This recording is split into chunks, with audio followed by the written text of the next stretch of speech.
Fala galera, tudo bem com vocês? Estamos aqui para mais um episódio de iPod e hoje eu trouxe o cara que eu já falei 2 episódios seguidos porque ele me conquistou pela barriga, gente.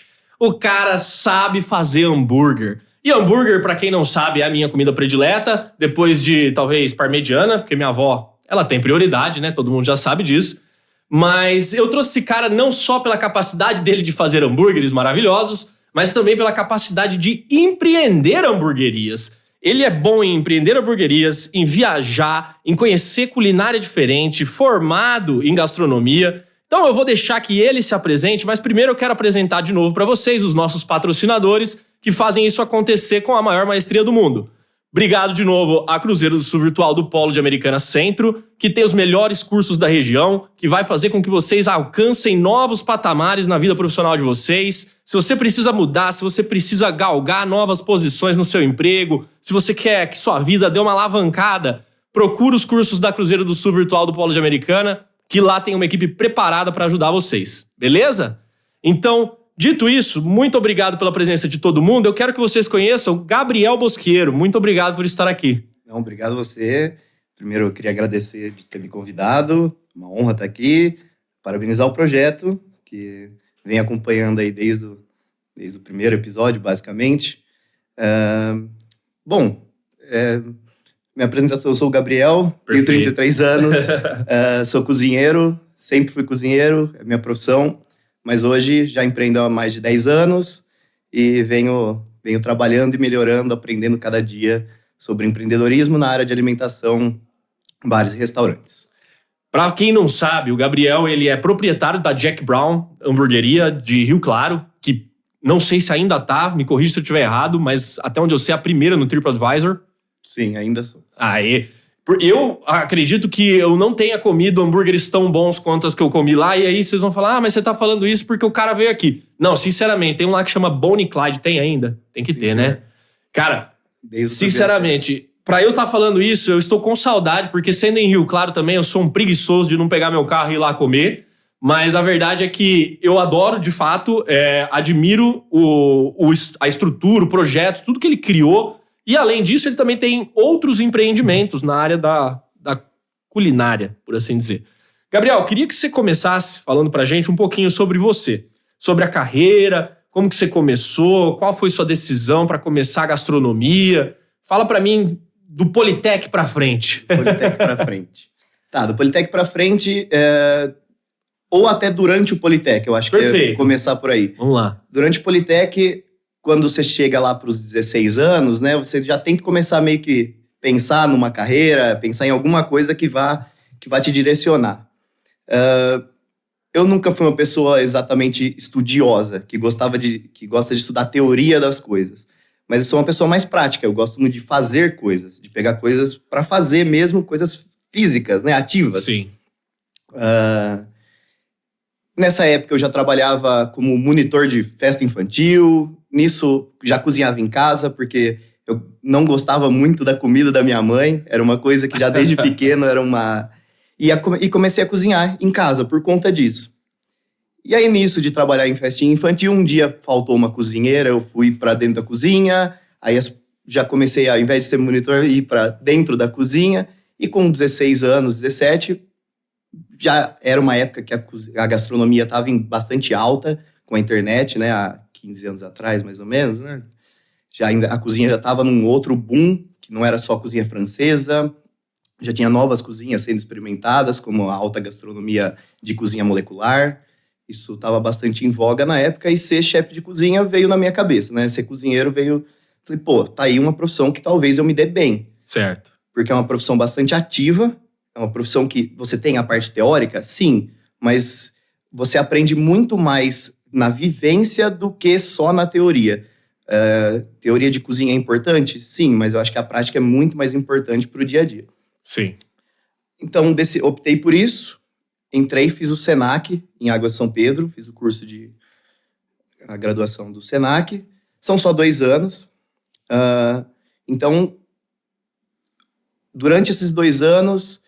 aproveitei para trabalhar junto com a faculdade. Certo. Porque só a faculdade eu vi... No primeiro semestre eu já percebi que só a faculdade não ia dar. não ia ser suficiente para me entregar para o mercado de trabalho pronto para trabalhar. Certo. Também teve o fator Theo Medeiros durante a faculdade. Logo no primeiro semestre, fui assistir uma palestra de um chefe de cozinha. Ele é de Campinas hoje, ele é um português criado na França, que hoje mora em Campinas. Que show. O restaurante dele ainda existe, é lá no Cambuí. Se vocês tiverem oportunidade, é uma indicação minha também. Ele foi dar uma palestra no Senac, logo no meu primeiro semestre. É uma frase meio batida, mas para mim fez muito sentido, até porque ele fez a comparação com gastronomia. Ele falou assim, tempo é a única coisa que não volta. Certo. Tempo é a única coisa que você não pode perder na sua vida. Dinheiro você perde, você ganha de novo. A maior parte das coisas você consegue recuperar. Tempo você não recupera. E na cozinha o tempo é uma coisa muito importante. A gente pode falar disso mais pra frente. Com certeza. E nisso eu procurei essa pessoa fora da faculdade e fui pedir um estágio para ele. Então, já logo no começo, já fui fazer estágio lá de final de semana, ia trabalhar. Primeiras férias, fui fazer um estágio em Araxá, no Ouro Minas. Segundo, fui fazer em um hotel em São Pedro. Depois já continuei no Theo Medeiros até o final da faculdade. E aí já deu a pulguinha da viagem aí também, né? Um fator muito importante para eu escolher também foi uma profissão que me desse a opção de viajar. Me desse a opção de, estar em qualquer país, porque medicina, você não pode exercer seu diploma de médico em outro lugar. Exato, sim. Tem várias profissões que você não pode exercer essa função em outro país. Gastronomia, não. Inclusive, Exatamente. quanto mais você viaja, mais você vai aprender sobre isso. Cara, né? maravilhoso, não? E pra quem tem essa gana, olha aí, uma opção bacana pra caramba, né? Sim, sim. E aí depois não parei mais com cozinha, saí da faculdade, fui morar na Espanha, porque, de novo, a cozinha espanhola na época estava em bastante alta, o Ferran Adrià com esse lance da cozinha molecular, né? Estava bastante em alta na época, é um polo onde estava enchendo de estrela Michelin. Passei um ano na Espanha trabalhando. Trabalhou pouco lá. Trabalhei bastante lá. Eu lembro dessa fase sua, cara. Não conseguia falar com o homem. Não, era difícil. E ainda na época não tinha WhatsApp, né? A comunicação, por mais que a internet existia, 5 horas de diferença para se falar por Skype era uma comunicação bem mais truncada, né? E depois desse nesse um ano eu tive uma experiência muito boa, assim, de trabalho, muito dura, mas muito boa. Porque a alta gastronomia, ela realmente cobra um pouco mais de você. Ela exige mais de você. É o alto rendimento, vamos dizer assim. Legal. É você ser um profissional de alto rendimento. Vamos fazer uma analogia pro atleta de alta performance na cozinha. Exato, basicamente. Para você tá na Série A. Se você tá na alta gastronomia, se você tá nos Michelins da vida, se você tá trabalhando num restaurante Michelin, você tá na Série A. Legal. Então, o rendimento necessário é muito alto, né? Você precisa trabalhar aí. Não é incomum você ficar dentro da cozinha 12, 14 horas por dia. Certo. Todo dia. Sem folga, assim, sabe? Não é que você folga segunda e terça, ou sábado e domingo. Entendi. Mas nessa experiência foi muito boa, porque ali eu aprendi a render muito. A apertar bem a rédea e falar, não, vamos, eu Testou consigo. até onde o Gabriel vai. Isso, até onde eu consigo ir. Tanto que esse restaurante é o Café de Oriente, é na Praça Real de Madrid, fica bem na frente do Palácio Real. Servi a família real 4 vezes, estava junto do serviço da família real 4 vezes. Cara, não importa, toma essa carteirada aí. O rei da Espanha uma vez, o restaurante também serve o Senado de Madrid todos os dias. É um restaurante bastante conhecido por estar num ponto turístico clássico da Espanha, na frente do Palácio Real de Madrid. Maravilhoso. E o Roberto, o chefe lá, era uma pessoa bastante dura, mas me ensinou muito, muito mesmo. Foi a minha maior experiência profissional, foram esses 6 meses em Madrid. Genial. Foi importantíssimo para minha carreira, não faria de novo na idade que tenho, porque realmente é bastante duro. Mas valeu, na época, se alguém, uma pessoa que está começando, precisa passar por esses momentos de uma coisa um pouco mais dura para ver se aguenta, se é aquilo mesmo. Sim. Se é aquela teste de aprovação mesmo. Passou dali, fui pra praia, fui morar em Alicante, trabalhar em hotéis, porque também é um tipo de experiência diferente. Você trabalhar num restaurante à la carte é uma vida, você trabalhar numa vida de hotel é completamente diferente, né? Serviços de buffet, restaurantes diferentes. Certo. Fui morar na praia, foi legal. também foi uma experiência muito boa. Voltando para o Brasil, tentei pegar um pouco de experiência em gerência, então peguei um emprego de gerente de alimentos e bebidas, que era para sair um pouquinho de dentro da cozinha. Legal. Porque a cozinha é importante para você ser um bom cozinheiro, sim, mas quando você pensa em montar um restaurante, você vai precisar de outras habilidades. Mas é sempre bom você conseguir conciliar as duas, né? Porque você, enquanto um cara que conhece do que está sendo gerido, né? O seu produto de gestão é muito melhor gerido. Você conhece a cozinha, fazer a gestão é muito mais fácil. Sim. Aí aprendi isso, fui trabalhar num hotel fazenda, fiquei lá perto de 1 ano, me mudei para Indaiatuba, fui ser chefe de cozinha de novo, porque deu uma enjoada dessa parte administrativa. Realmente, até hoje, como eu disse, eu não sou uma pessoa teórica, eu não gosto de ficar sentado numa mesa, preenchendo planilha. Consigo entender. Cotando coisas. Para mim é um terror, assim. Os dias que eu mais odeio do meu trabalho são os dias de fechamento de mês, de preencher planilha. Gosto muito mais de estar com a barriga na chapa do que... Aí desencanei, fui morar em Indaiatuba porque apareceu uma oferta para ser chefe de cozinha de um restaurante de massa. Legal. Restaurante de massa artesanal, pra gente fazer massa lá todos os dias. Achei interessante na época, mas fiquei muito pouco. Porque logo na sequência o Big Butcher do Clube do Gordinho, daqui de Americana, vocês devem conhecer, me convidou para ser sócio dele numa hamburgueria que ele já tinha. Eu vinha fazer... Como lá eu trabalhava só de quinta a domingo, em Indaiatuba, eu vinha fazer alguns jantares com ele aqui. Essa hamburgueria que era dele era Miami. Miami Burger. Miami Burger. Na época... Eu já sou ruim de anos, já faz bastante tempo. Mas Cara, faz tempo. Faz aí uns 11 para 12 anos isso. Certo. Porque, e aí fiquei lá com ele um tempo, fiquei com ele um período. Eu tava namorando uma moça de Rio Claro na época, ia bastante pra lá. Lá não tinha nenhuma hamburgueria.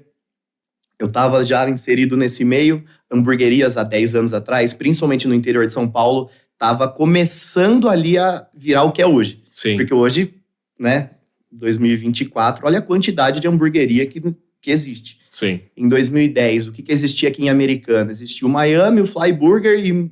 talvez uma ou outra daquela época. Das artesanais, isso, assim, hamburgueria né? artesanal há 11, 12 anos atrás, eu acho que só existia essas duas mesmo. É verdade. Eu acho que o boom mesmo veio com o iFood, né, cara? Quando o iFood chegou, o negócio começou a disparar pra tudo que é lado. Tanto que eu fui a primeira de Rio Claro. Certo. Não tinha nenhuma, né? Então, há 10 anos atrás, em Rio Claro, que é interior de São Paulo também, mas tem basicamente a mesma população de Americana, não tinha nenhuma hamburgueria. Existia uma que era parecido com hambúrguer artesanal, mas era só delivery, também fazia aquele clássico sanduíche, aquele sandubão, o podrão, né? Sim, bom demais. E cheguei lá e tô lá até hoje. Foi a primeira loja, sozinho, né? Que eu fiz sozinho, com 22 anos, 23 anos. Investimento próprio. Foi um investimento próprio, sozinho. Então, ela me ensinou bastante coisa. Assim. Foi a minha escola de empreendedorismo, foi ali. Entre erros e acertos, né, cara? Eu acho que... Muitos. Inclusive, esse lance de ser o primeiro me deu um pouco de folga, assim, me deu um pouco de tempo para eu aprender aquele basiquinho. Certo. Sabe? Porque eu não venho de família de empreendedores, assim, né? Entendi. Então, eu não tive essa cultura dentro de casa, olha, é assim que se faz conta para isso, a gente pensa em marketing assim... E outra, negócios novos geram desafios novos, né? Na época, você chegar com um produto novo numa cidade, você pode ser ou super bem aceito rápido, ou a cidade pode não gostar de você, né? Porque como não tinha nenhuma, a cidade podia estranhar. Mas não foi o caso, graças a Deus, né? Deu tudo certo. Estamos aí até hoje. Em novembro, agora mês que vem, a gente completa 10 anos de aberto. Caramba, que delícia. E é isso, acho que foi isso que aconteceu. Claro, agora depois tem a fase Jack Brown, que são meus últimos 10 anos. Certo. Mas andei bastante antes da Jack Brown, que foi minha sementinha de cozinha, toda essa preparação pro mundo empresarial, para ter uma loja, né? Para você começar a empreender. Você precisa ter um caminho antes, começar muito novo, talvez não teria sido ideal mesmo. Mas você sabe desse tempo. Você sabe o que eu acho engraçado, cara? Eu acho engraçado que as pessoas que não empreendem ou que têm um sonho de empreender, elas não têm ideia do esforço, da demanda, de tudo que é empreender. Às vezes as pessoas acham assim, o cara abriu um negócio, se der na minha telha eu vou abrir também. Cara, a hora que você começa a pôr a mão na massa é que você vê que o buraco é mais embaixo, né? E quando você tá falando de capital próprio, é aquele negócio, ou dá certo ou dá certo. Exato. Se não der certo, o prejuízo é teu. Né? Não é o prejuízo do banco, não é o prejuízo de ninguém, capital próprio. Então, assim, cara, primeiro, parabéns pela coragem, né? Porque empreender no Brasil, em específico, é um desafio adicional, eu diria. Mas parabéns pela coragem, parabéns pelo resultado, porque, cara, Jack Brown, pra mim, de fato, uma das melhores hamburguerias que eu já experimentei na minha vida, se não a melhor. E ela ficou aqui um tempo, né? Quando você fez essa junção com o Bucha, vocês chegaram a trazer o nome também. Como que foi isso? Bom, sim, o desafio de empreender realmente é um desafio à parte. Uhum. Capital próprio realmente gera esse medo. Sim. E sim, você faz dar certo. Você faz virar, porque na época era todo o dinheiro que eu tinha mesmo. E mais do que eu tinha, na verdade. Eu usei mais dinheiro do que eu tinha, tive que pegar empréstimo de banco também.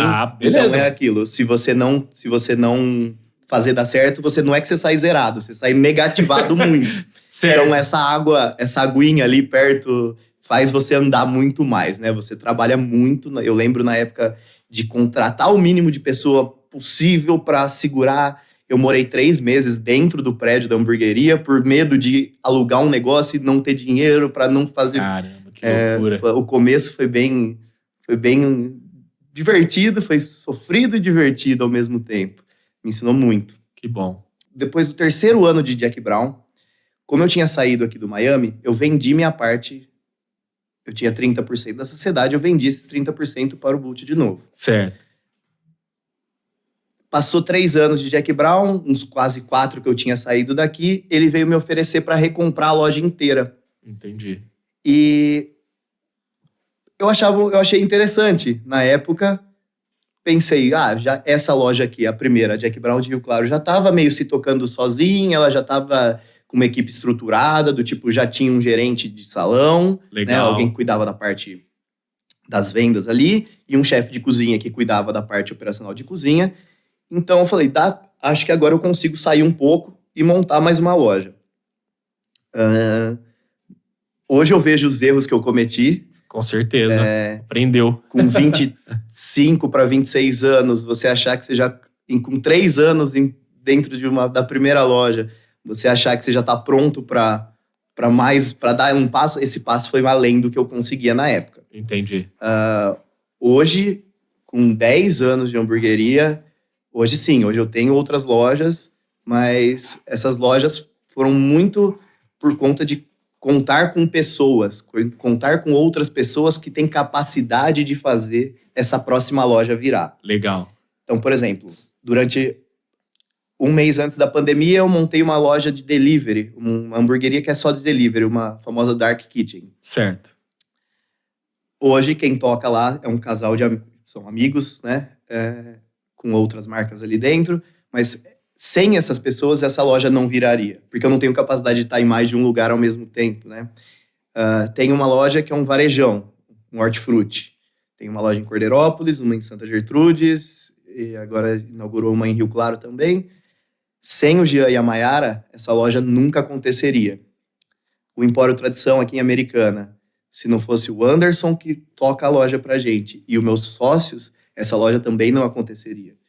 Eu preciso de pessoas, e isso foi o aprendizado que a Jack Brown, quando veio para Americana naquela época, quando eu recomprei essa loja do Bucha, foi onde eu errei. Eu quis fazer tudo sozinho.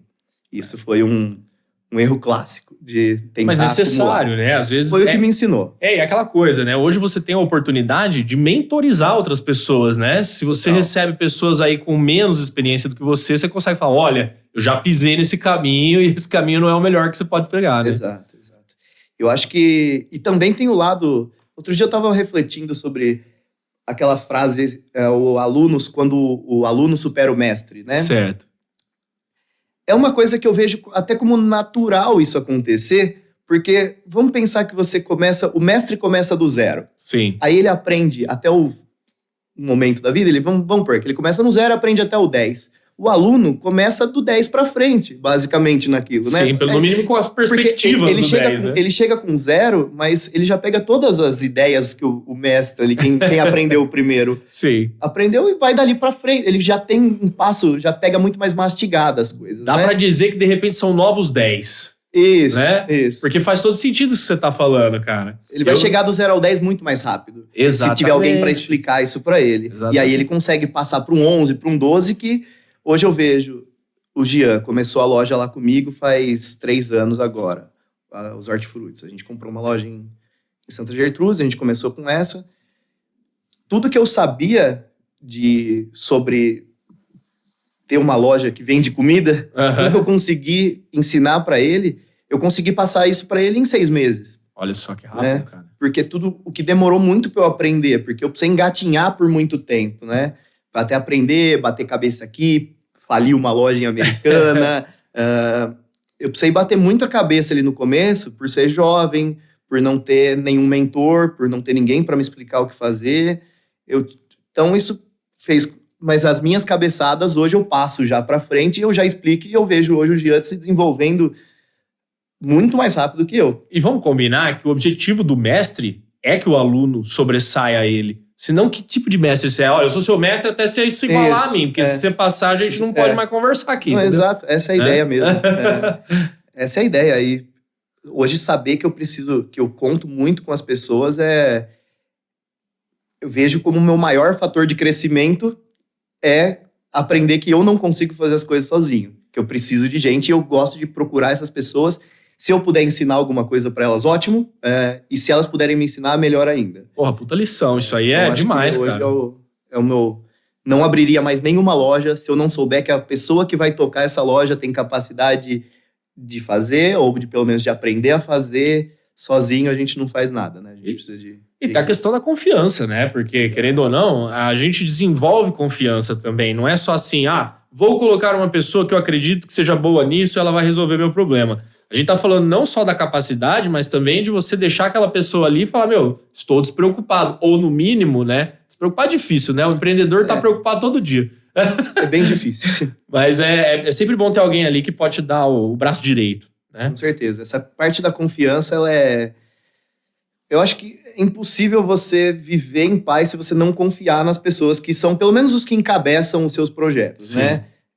Se você não confiar, não tiver confiança nos líderes que você colocou ali, não adianta, porque você não vai dormir à noite. Isso é terrível. Você pensar que algo pode estar fora do seu controle, algo muito ruim está acontecendo, não vale a pena. Então você tem que ter essa confiança e aprender a ter essa confiança também leva um tempo, né? Sim. Porque na Jack Brown, no começo, eu não conseguia sair de final de semana. Eu tinha que estar lá todos os dias, não porque eles não conseguiam fazer, é porque eu não conseguia confiar ainda. Sim. Hoje eu já aprendo a confiar nas pessoas de uma outra maneira, né? Com o tempo você já vai aprendendo, você vai ficando mais velho também, você vai aprendendo que as pessoas de uma certa índole se comportam de uma certa maneira, Exato, né? Com certeza.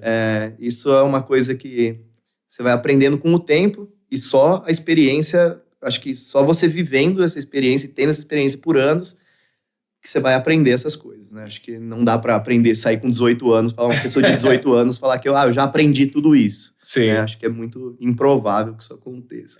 Só com a experiência. Eu gosto da palavra improvável, porque vai que, né? Você sabe como que a gente é, né? Exato. Os céticos conversando, mas beleza. Mas eu ia falar pra você, cara, que o interessante é assim, você aprendeu a confiar, mas é óbvio que você desenvolveu a forma que você se posta para as pessoas, porque as pessoas também conseguem confiar em você com muita facilidade. Hoje você tem esse número de negócios porque as pessoas também conseguem olhar pro Gabriel e falar, porra, é um cara que eu posso confiar, tem boa índole, sabe o que tá fazendo, né? Então acho que é uma via de mão dupla. Quando você aprende, você também exerce, né? Eu acho que um fator bastante importante da confiança da equipe para comigo, né? É que eles sabem que eu tenho capacidade de ir lá e fazer. Sim. Que eu consigo ir lá, que eu não tô pedindo por luxo alguma coisa. Que eu não faço quando eu peço para mudar alguma coisa, ou quando eu peço para que algo seja feito, eles tenha confiança de que eu não tô pedindo aquilo por puro luxo, que é um prazer meu, um devaneio da minha cabeça.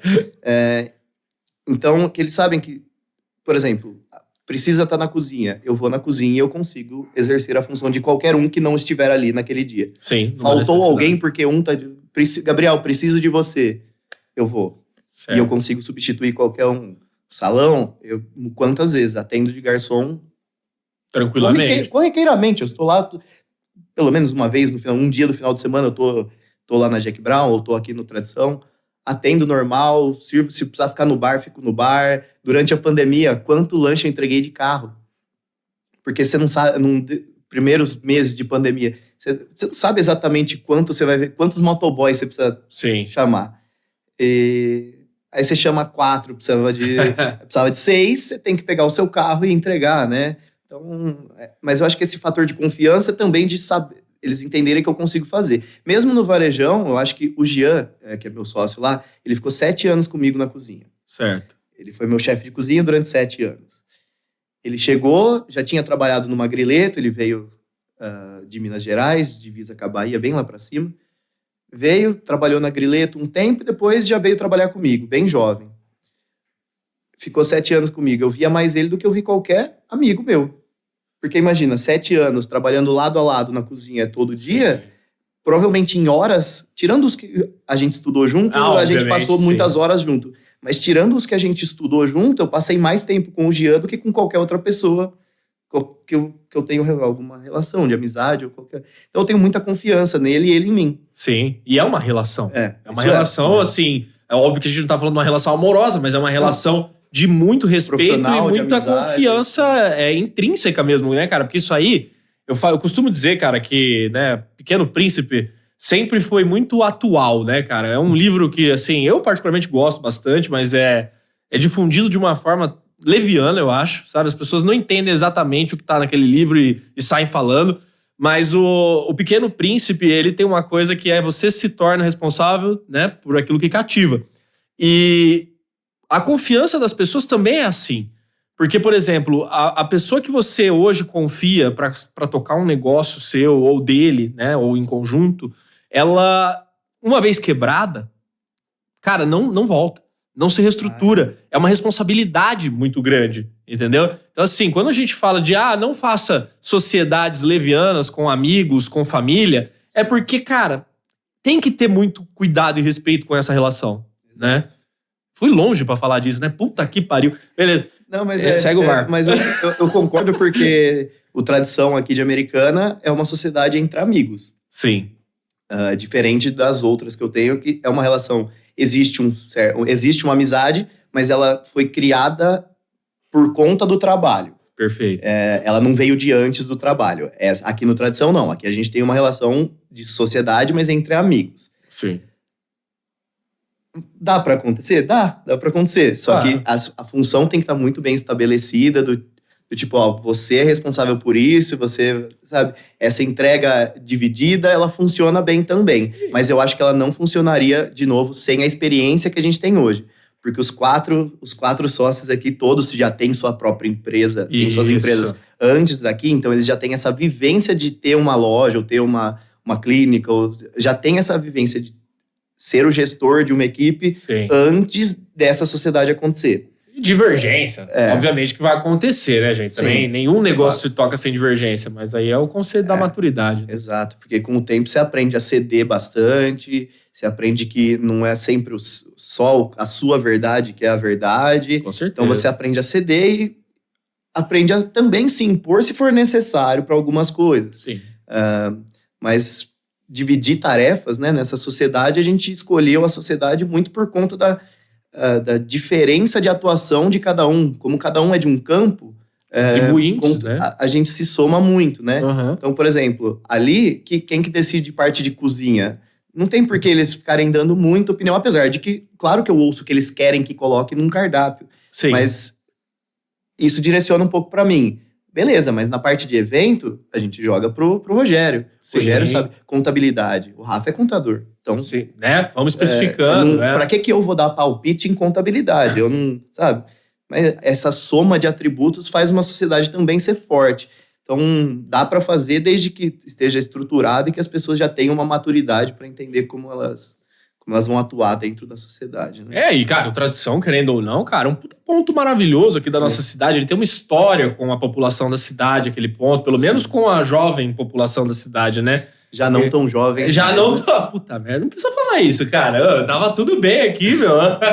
Os cabelos brancos ou a falta de cabelo já não pega mais. Tá bom, né, cara? Tá bom. Eu tenho barba, não tem problema. Tá bom. Mas, viu, eu ia falar pra você de cardápio, já que a gente entrou nesse conceito. Pô, como eu disse, já elogiei o hambúrguer 1000 vezes, vou continuar elogiando. Mas eu quero saber, como que é esse processo, cara? Da onde você arranca as ideias? Porque, obviamente, suas viagens devem ter alguma influência em algum momento. Mas eu queria começar perguntando assim, como que você criou primeiro o cardápio? Qual que é esse processo criativo? É algo que faz parte já da estrutura da hamburgueria ou vem depois? Como é que é? Você vai aproveitar muita ideia sempre quando você depende de algo financeiramente viável, certo? Certo. Você precisa ter os itens de cardápio que são os itens super vendáveis. Você precisa vender aquilo. Então você precisa ter o item clássico, aquele... Basicamente eu chamo de copiar o cardápio do McDonald's. Aqueles 8 hambúrgueres que tem no McDonald's. Entendi. Se o McDonald's faz aquilo e não muda aqueles mesmos 8 lanches por 50 anos... Alguma coisa eles estão fazendo certo ali. Então, claro, você não precisa copiar exatamente um Big Mac, mas você ter uma roupagem parecida com aquilo, porque aquilo realmente dá certo. É por isso que você ainda não me fez o meu hambúrguer de trufa negra com... E aí você também vai aprendendo com os seus clientes. Você vai moldando sua loja e adaptando a sua loja de acordo com os seus clientes. Pelo menos eu vejo... funcionou bem pra mim assim. Claro que eu ainda faço muita coisa que eu tenho vontade de fazer e insisto naquilo. Sim. Mas tem coisa que você não vai conseguir fazer vender na cidade ou na região que você tá. Às vezes não serve, as pessoas não vão acostumar com aquilo. Mas afinal é seu negócio, você se permite também colocar lá, Exato. né? Você fala, pô, quero fazer um hambúrguer diferente, sazonal. Exato, a gente faz bastante. Mas você, pra ter um sucesso mais comercial, que é o que eu buscava ali no começo, como a gente falou, como eu pus todo o capital que eu tinha, fiz o empréstimo, eu precisei fazer o negócio virar mesmo, financeiramente, né? Mas agora, com o tempo, o cardápio já tem bem mais minha cara. Certo. Saiu daqueles 8 itens essenciais para uma hamburgueria de sucesso, para já, vamos pôr, a metade do cardápio é isso e a outra metade já são coisas que eu gosto mais, assim, com um lanche com uma roupagem diferente, alguma ideia nova. Claro, tem o lance do preço de mercado, que fazer um hambúrguer com trufa negra vai ser um negócio que fica um pouco pesado para a margem, para o preço que a gente segue aqui, mas não é uma ideia ruim, né? Sempre. Depende aonde, né? Depende quando.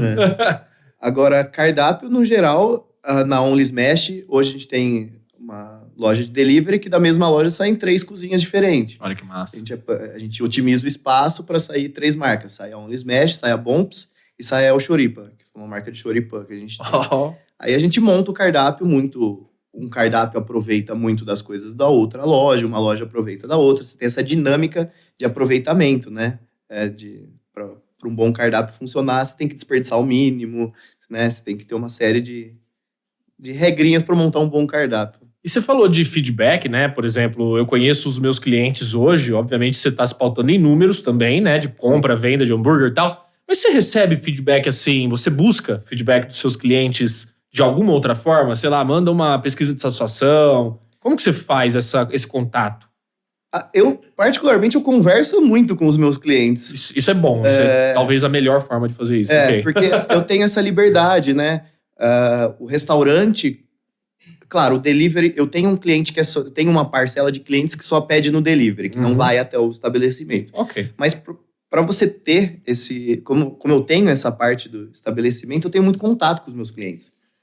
Eu tenho clientes que estão lá desde o dia 1, desde o dia que abriu, e continuam indo. Tem clientes que vão toda semana, uma vez por semana. Tenho clientes que vão mais de uma vez por semana, comem hambúrguer mais de uma vez por semana. Sim.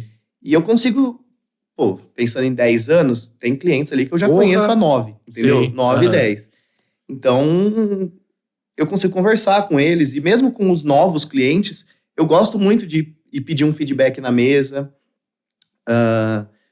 Hoje, até meu chefe de cozinha hoje da Jack Brown, para alguns clientes eu peço para ele ir na mesa também, perguntar se está tudo certo, se tem alguma sugestão, se quando acontece alguma coisa, se a pessoa pede de um jeito, pode ser erro de qualquer parte. Às vezes ela não entendeu o que ela queria, ou ela pediu diferente, alguém anotou diferente, a cozinha fez... Se acontece, eu peço para ele ir até a mesa para resolver algum tipo de situação dessa, para a gente ter esse contato bem direto com os clientes. Sim. Isso eu acho bem importante.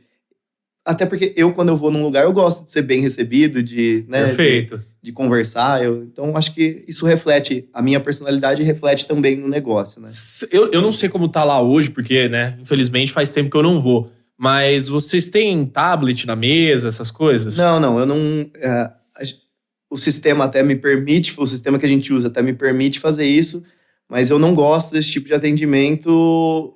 Era aí que eu ia... Num bar, eu acho, para pedir cerveja, eu acho mais ok. Colocaria um dia aqui no Tradição, mas em restaurante eu gosto muito do atendimento garçom cliente. Eu também, é lógico, né? Outras pessoas vão ter opiniões divergentes. Mas eu, particularmente, cara, eu cheguei no restaurante e eu sou atendido por uma máquina, cara, isso me tira um pouco da experiência.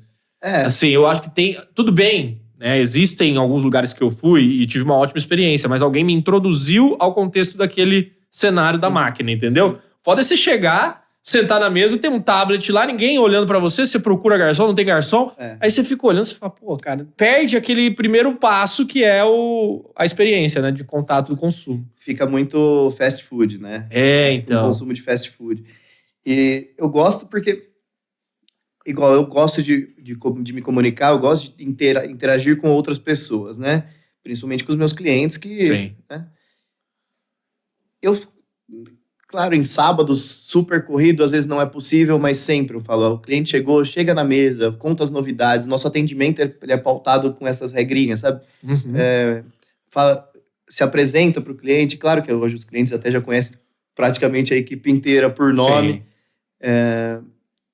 mas tem os novos também. Mesmo em 10 anos, eu ainda recebo muito cliente que nunca foi, né? Então, esse atendimento, eu acho que para você poder explicar, para tirar uma dúvida, ainda hoje, perguntar carne ao ponto, tem gente que ainda tem dúvida, como vai vir essa carne, se você explica. Só que esse contato tira um pouco daquela pressão de escolher, não sabe o que escolher, tem dúvida, aí não sabe? Se você já chega e faz o primeiro contato, a pessoa se abre um pouco mais do que se ela tiver que levantar a mão para te perguntar. É verdade. E todo esse tipo de interação, a gente foi lapidando ela com os anos, né? E claramente com os clientes que vão ajudando nisso. Mas essa comunicação eu acho essencial para restaurante. Funciona a tablet em fast food? Funciona, porque no McDonald's você não precisa que um atendente escolha para você. Mas o McDonald's não é bom em feedback, porque eles tiraram o CBO e eu tô bravo com isso até hoje. Então, beleza. Mas voltaram pro McFish, né? Exato, são péssimos em feedback. Não é possível que que McFish recebeu mais votos pra voltar do que CBO. Pois é. Pior que deve ser possível, né? Os caras também não são. Deve ser não são novos de mercado, né? Mas que absurdo. McDonald's tem acerto, tem bastante acerto. E, Gabriel, deixa eu falar uma coisa pra você, cara. O hambúrguer, obviamente, foi o seu carro-chefe, ainda é, mas você tem esses outros empreendimentos e muito disso você disse ter aprendido, né, nas suas viagens, ter trazido ideias das suas viagens. Eu queria entender se você tem planos, projetos ou essas viagens que você faz, muitas que eu sei que você gosta bastante, eu também quem não gosta de viajar, né? Mas você tem planos de levar alguma coisa para essas viagens que você faz ou você pretende deixá-las como um refúgio mesmo desse ambiente profissional? Não, eu não pretendo abrir algo fora. Assim, eu acho que para mim é algo que, igual eu disse, hoje, de novo, sozinho eu não faço nada. Eu não acho impossível, impossível não é, mas é altamente improvável, porque hoje, para abrir uma loja, como eu disse, eu preciso de uma pessoa específica. Um novo plano exige uma nova pessoa. É muito difícil eu encabeçar algo hoje sozinho, né? Então, vejo acontecendo novas empresas, novos projetos, mas aqui, perto, onde eu ainda consiga ter esse contato. Mas as viagens continuam sendo algo que você sempre aproveita alguma coisa dela, pro profissional. Sim. Claro que o refúgio mental, para mim, ele é a melhor coisa que eu consigo fazer para recarregar minha bateria. Sim. Nada como uma viagem de mais de 15 dias para te recarregar uma energia real, assim, tipo, de voltar com vontade de trabalhar. Sim, sabe? Perfeito.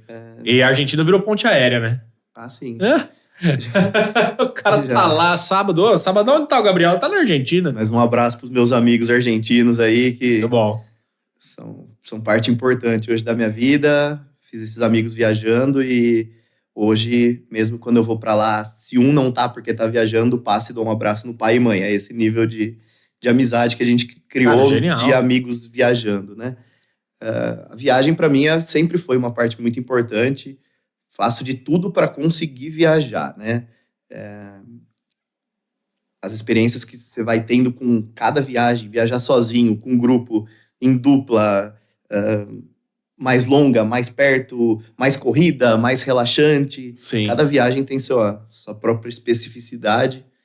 E sempre são experiências maravilhosas e essas são as que me recarregam bateria. Cada um recarrega a bateria de um jeito. Com certeza. A minha, uma viagem curta, ela me ajuda, mas uma vez por ano, se eu consigo fazer uma viagem um pouquinho mais longa, assim, 3 semanas, isso me dá um gás, eu volto com um gás de trabalho, de vida pessoal mesmo, sabe? De fazer uma dieta, de coisa que precisa de disciplina pessoal. Sim.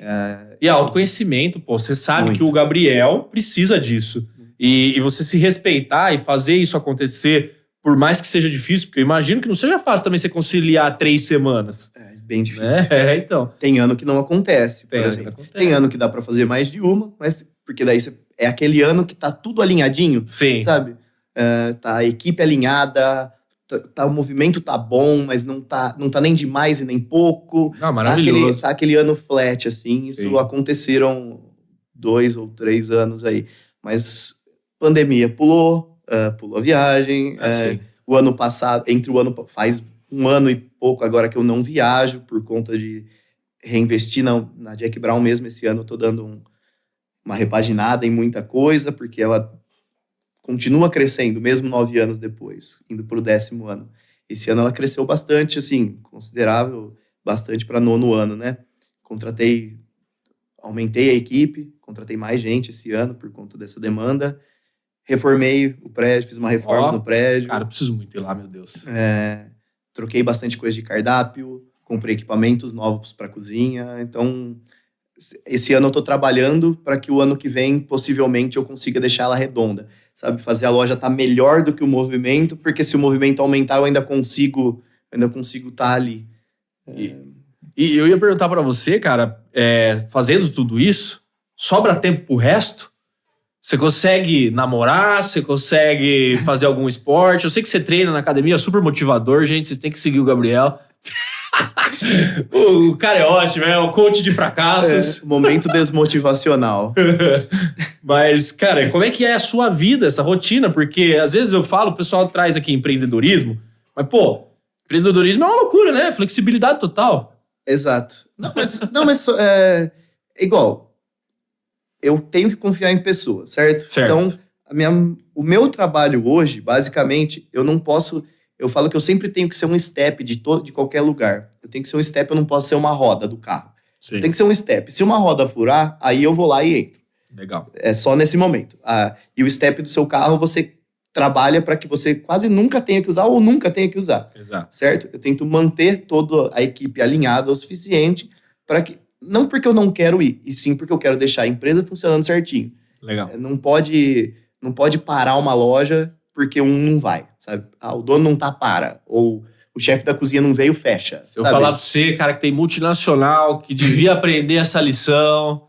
Olha, não vou falar... Vai, fala aí, que eu já... Tendo que se precaver, eu tenho que confiar em equipe. E quando tá tudo certo, né? Por exemplo, hoje é sexta-feira... Na Jack Brown, se contar os motoboys, vai ter aí 18 pessoas, 19 pessoas hoje.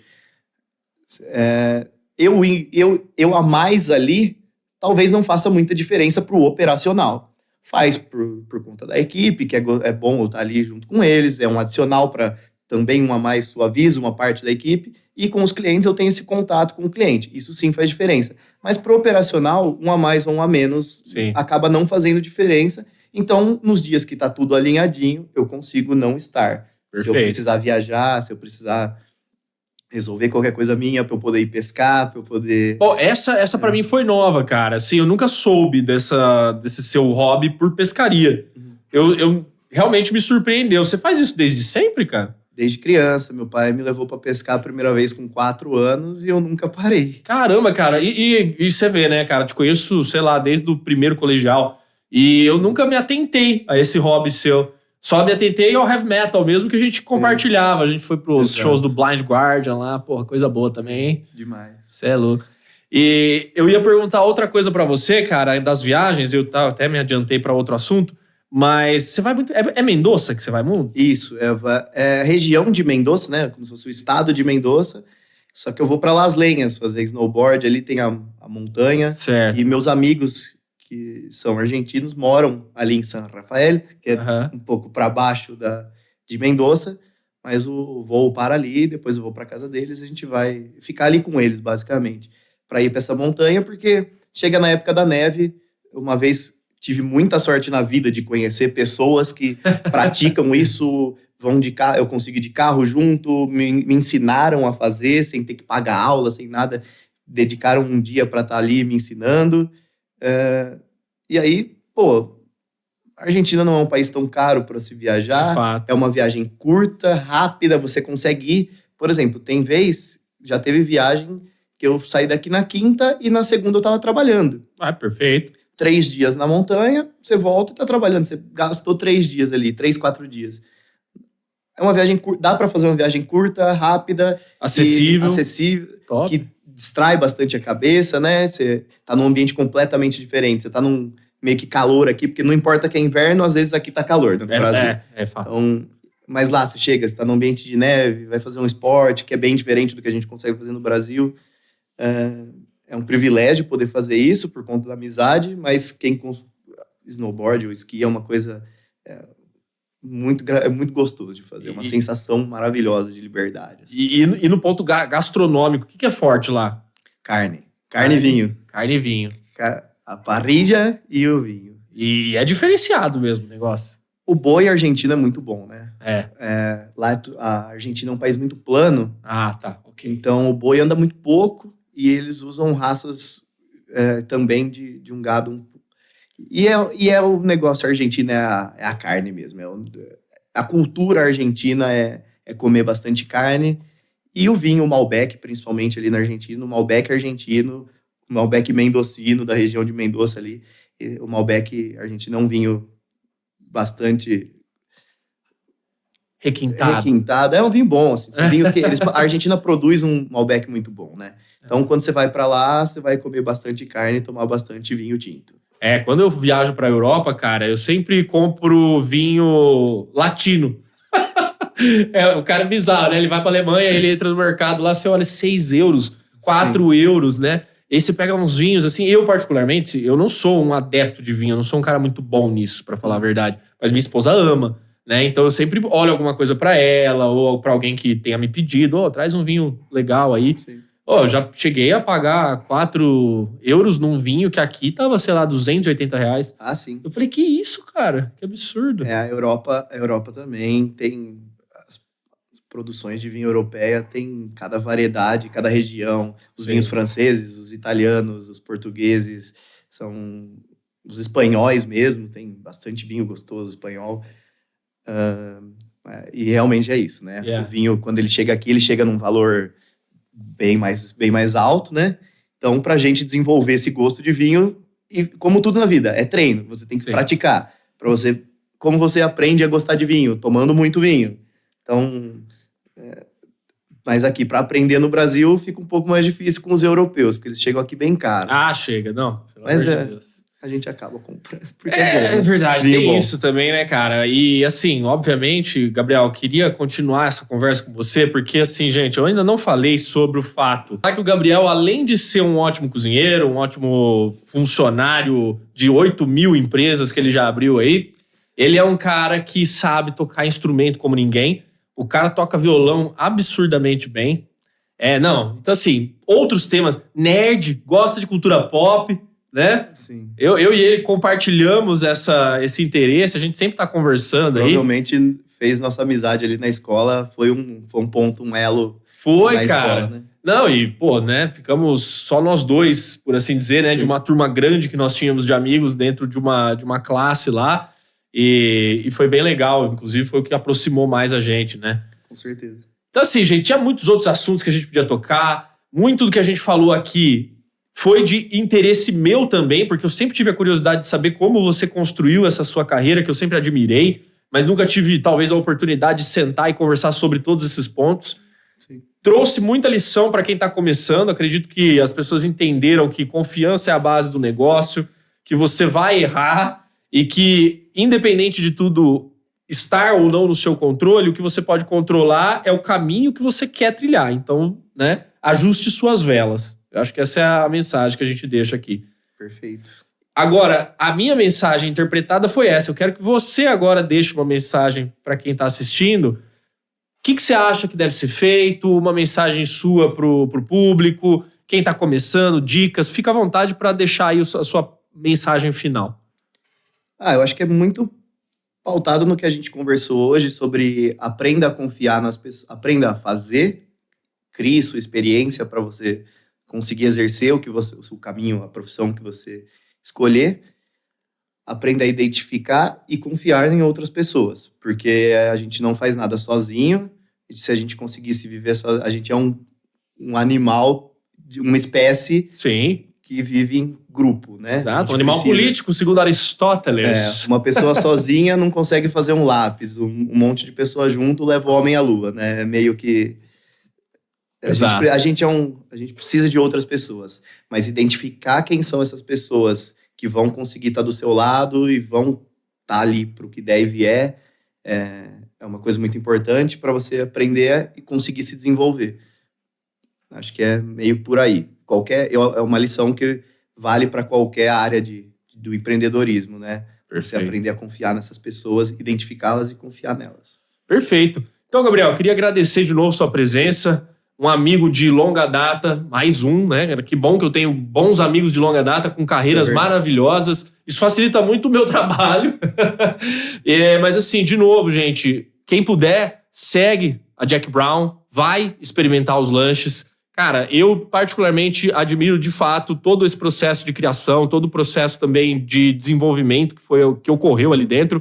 Mas o sabor é excepcional também. Então, assim, experimentem, curtam, aproveitem, depois me falem se gostaram ou se não gostaram, né, Gabriel? A gente distribui aí o feedback também. O feedback é muito importante. Mas é isso. Então, muito obrigado a todos que estiveram aqui com a gente e lembrem-se sempre, I lead, you lead.